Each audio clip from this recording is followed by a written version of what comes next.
हैं और हम इनसे जानते हैं इस पिच के बारे में और क्या जो है आज पिच का मिजाज है और किसको आज मदद मिलने वाली है। राणा जी बताएं थोड़ा आप जो पिच का जो है आज क्या है आज और जो है किस प्रकार बॉलर को मदद मिलेगी या बैटर को मिलेगी। प्रथम तो शायरी आपकी इंद्रगढ़ प्रीमियर लीग के टूर्नामेंट में आपका और हमारे पवन दात्री जी का बहुत बहुत स्वागत है। और ये जो टूर्नामेंट है इंद्रगढ़ प्रीमियर लीग ये हमारे प्रिय छोटे भाई हमारे साथी स्वर्गीय श्री अभिषेक जी की स्मृति में आदरणीय लाखन सिंह जी यादव के संयोजन में और CH एप्पल हॉस्पिटल के प्रायोजन में चल रहा है। और इसके जो संयोजन जो इसके मुख्य आयोजक है वो हमारे BDCA क्रिकेट क्लब है जिसके सदस्य मेरे पीछे खड़े हैं। और आज आपने जैसा मुझसे पूछा है कि आज क्या होने वाला है, तो ये जो पिच है आप यकीन मानिए 4-5 दिन पहले आज से हमने भी नहीं सोचा था। रोहित भाई हमसे कह रहे थे कैसे बनेगी पिच आ रही है, तो हम लोग बैठे हमने कहा कि कुछ ना कुछ अच्छा होगा। और जब अपन ने तो गड्ढों में बना दिए, यहाँ तो फिर भी थोड़ा सा रोड है, तो आज उस मेहनत का परिणाम है कि ये पिच टीमों के खेलने लायक हो गई है। और ये जो पिच है इस पर ये जो गेंद है ये क्या है कि मिनी हार्डर कॉस्को बॉल, जो कि जितनी आप जिसको जितने ढीले हाथ से फेंकोगे उतनी अच्छी जाएगी और जितनी आप इसमें ताकत लगाओगे उतनी ये रुकेगी। और इस पिच पर बॉल बिल्कुल अच्छी जा रही है और जितनी जो तेज बॉल फेंकने का प्रयास जो बॉलर कर रहे हैं उनकी बॉल हल्की रुक रही है, क्योंकि वो बॉल क्या है रूने वाली बॉल है, हम जला के दे नहीं रहे हैं। तो इस पे जो जितने हल्के हाथों से गेंदबाजी करेगा और हल्के हाथों से बल्लेबाजी करेगा वो टीम उतनी ही सफल। जैसे कि आपने यहाँ बताया कुछ समय पहले हमारा भी यहाँ आना हुआ था, तो ऐसा दृश्य यहाँ लग रहा है जैसे जो है राज्य स्तरीय और नेशनल लेवल के जो है पिचें होती है, मैच चल रहे हैं और रात्रि का टाइम है, तो बहुत अच्छा जो आनंद यहाँ पे आ रहा है। तो इसमें जो है जो ग्राउंड स्टाफ होगा उनकी कितनी मेहनत लगेगी। देखिए मैं आपको क्या बताऊं, मैंने अभी आपको 2 मिनट पहले पिछली चर्चा में बताया कि हम यही रोहित भाई से, असलम भाई से और राजू भाई से यही चर्चा कर रहे थे कैसे बनेगा। तो इन लोगों की जितनी तारीफ मैं करूं उतनी कम। उन्होंने रात दिन एक किया है, एक दिन तो रात के 1 बजे यहाँ से गए, इंद्रगढ़ सुनसान हो जाता है आप जानते हैं 8 बजे, हम 1 बजे गए हैं यहाँ से इस पर पानी डाल के और इस पर रोलिंग करने के बाद। और लेकिन एक विशेष धन्यवाद संकेत मोर का, मोहित मावी का और एक हमारे छोटे गुड्डू भाई है जिन्होंने रात दिन इस पर ट्रैक्टर चलाया है। उन सभी की ये मेहनत का परिणाम है कि आज आप ये जो यहाँ पर जो चमन बरसा हुआ देख रहे हैं इन्हीं सब की मेहनत का परिणाम है। ठीक है, खिलाड़ी आएंगे खेलेंगे जाएंगे, तो इनकी मेहनत को हम कभी भी नहीं भुलाएंगे। इनका योगदान नहीं होता तो ये टूर्नामेंट मुझे नहीं लगता कभी इसका आयोजन। लगभग जो है इस टूर्नामेंट में कितनी टीमों ने जो हिस्सा लिया है?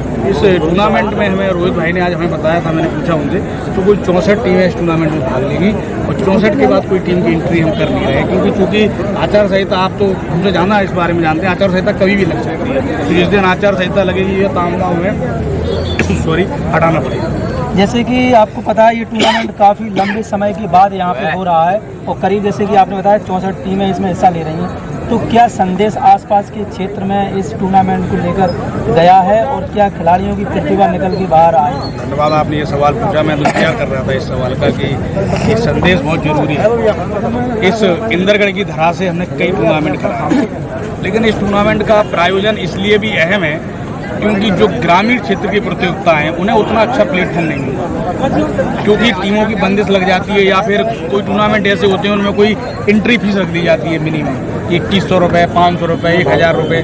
तो जो गरीब वर्ग में जो प्रतिभावान खिलाड़ी है वो भर कर नहीं आता। इसमें ऐसा कोई बंधन नहीं है, इसमें एंट्री निःशुल्क है और बल्कि हम उन्हें प्रोत्साहन के लिए कि जो भी गरीब वर्ग के लोग हैं, जो भी अच्छी टीम है वो आएँ और हम उन्हें उपहार स्वरूप एक टी-शर्ट भी दे रहे हैं, अपने मैच की टूर्नामेंट की याद स्वरूप एक टी-शर्ट भी दे रहे हैं और उन्हें एक अच्छा प्लेटफॉर्म दे रहे हैं कि आइए अपना खेल दिखाइए और अपने गांव का, अपनी गली का, अपने शहर का नाम रोशन। जो फाइनल में जाने वाले हैं उनके लिए क्या पुरस्कार है? देखिए ये तो एक राज का विषय है, इसे राज ही रहने देते और जब फाइनल आएगा तो इसकी चर्चा आपको पहले बता दें। जैसे कि हर कोई भी टूर्नामेंट हो तो वहाँ पर एक निर्धारित की जाती है ट्रॉफी वगैरह जो भी है, तो ऐसा नहीं है, ये राज की बात नहीं है, ये क्रिकेट की बात है। नहीं, क्या है कि वो इसलिए हमने राज रखा है क्योंकि क्या है कि अगर हम इनामी राशि को अगर हम उसको ओपन कर देते तो हमें ये डर था कि 108 टीम में ना आ जाए।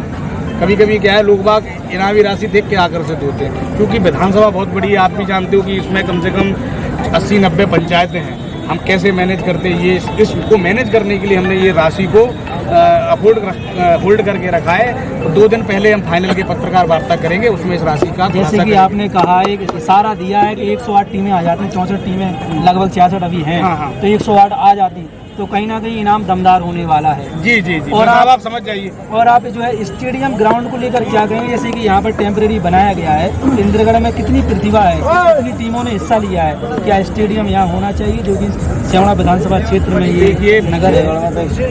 देखिए बीडीसी ने इसकी लड़ाई बहुत लड़ी, बीडीसी क्रिकेट क्लब ने इनके जमाने से, कमल भाई साहब के जमाने से इसकी लड़ाई लड़ी है और इसका श्रेय इनको की जाता है। देखिए लेकिन वो ठीक है, हम कामयाब हुए नहीं हुए कोई अलग विषय है, लेकिन ICPL 2013 के फाइनल में हम हार गए थे। लेकिन तत्कालीन विधायक जो आज चुनाव लड़ने जा रहे हैं प्रदीप अग्रवाल जी ने यहाँ पर खड़े होकर ये घोषणा की थी कि ये ग्राउंड आपका बना रहेगा। उन्होंने मंच से घोषणा की थी, लेकिन उस पर अमल नहीं हुआ। उसके 1-1.5 महीने बाद ये जमीन राजस्व विभाग को दे दी, क्योंकि शुरू से ही राजस्व विभाग में थी। तो राजस्व विभाग का और थाने वालों का आपस में क्या था समझ में नहीं आया, तो आधी जमीन उन्होंने रख ली और आधी राजस्व विभाग को दे दी गई। उसके बाद 5 साल तक उनने कोई प्रयास नहीं किया, तो उनने अपनी बात रखने के लिए सेंचुरी में जाके उसको स्टेडियम को बना दिया, जिसका कोई मुझे औचित्य नहीं दिखता। यहाँ की प्रतिभा को उसका लाभ, उसकी प्रतिभा, यहाँ की प्रतिभा को उसका लाभ मिल नहीं पा रहा है। और दूसरी हमारी मांग, जब 2018 में कांग्रेस की सरकार आई, उस समय जब क्षेत्रीय विधायक थे माननीय घनश्याम सिंह जी, उनसे भी ये बराबर मांग रही है। 2018 में हमने विधायक कब कराया था, इसी टीम ने जो यहाँ खड़ी है, उस टाइम भी हमने उनसे मांग की थी, तो उन्होंने भी गोल-मोल जवाब दिया। लेकिन 15 महीने की सरकार के बाद सरकार ही चली गई, तो फिर वो उतना कर नहीं पाए। हालांकि उनके मन में हमेशा रहा कि हम बच्चों के लिए खेलने के लिए कोई ग्राउंड उपलब्ध हो सके। अब जो भी आगे डिसीजन होगा, जिसकी भी सरकार आए, जो भी आगे जीते, उससे प्रमुख मांग स्टेडियम की जरूर रही है। बहुत बढ़िया, शाबाश, बहुत बढ़िया। जैसे कि आपने सुना, हमारे साथ यहाँ जुड़े हुए थे और जो है इस टूर्नामेंट के बारे में बताया, और हम यहाँ बात करने वाले हैं स्टेडियम को लेकर। जैसे कि आप बाहर हो जाए भैया, हमारे पीछे आप देख रहे हैं यहाँ पर बहुत युवा वर्ग जो है काफी दूर से आया, ज्यादा टीमें भाग ले रही हैं। लेकिन हम आपको बता दें,